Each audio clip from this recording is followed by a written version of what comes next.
দফতর বণ্টন কে পেলেন কোন মন্ত্রণালয়ে? অন্তর্বর্তীকালীন সরকারের উপদেষ্টাদের দফতর বণ্টন করা হয়েছে। আজ শুক্রবার দুপুরে অন্তর্বর্তীকালীন এই সরকারের উপদেষ্টাদের দায়িত্ব বণ্টন করে প্রজ্ঞাপন জারি করেছে মন্ত্রিপরিষদ বিভাগ। বাংলাদেশ সরকারের ৪৩টি মন্ত্রণালয়ের মধ্যে ২৭টি মন্ত্রণালয়ের দায়িত্ব পালন করবেন অন্তর্বর্তীকালীন সরকারের প্রধান উপদেষ্টা ডক্টর মোহাম্মদ ইউনূস।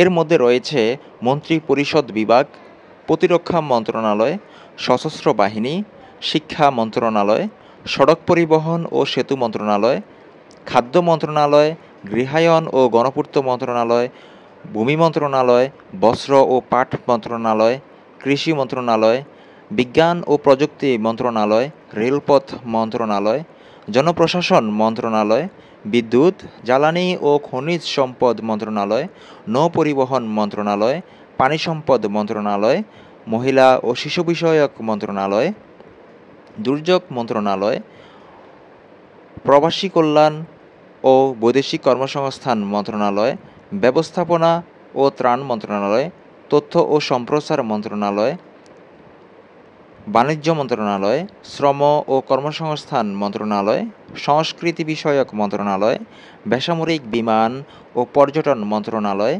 মুক্তিযুদ্ধ বিষয়ক মন্ত্রণালয়, পার্বত্য চট্টগ্রাম বিষয়ক মন্ত্রণালয়, প্রাথমিক ও গণশিক্ষা মন্ত্রণালয়। এছাড়া অর্থ ও পরিকল্পনা মন্ত্রণালয়ের দায়িত্ব পেয়েছেন অন্তর্বর্তী সরকারের উপদেষ্টা ডক্টর সালেহ উদ্দিন। আইন ও বিচার মন্ত্রণালয়ের দায়িত্ব পেয়েছেন অধ্যাপক ডক্টর আসিফ নজরুল। আদিলুর রহমান পেয়েছেন শিল্প মন্ত্রণালয়।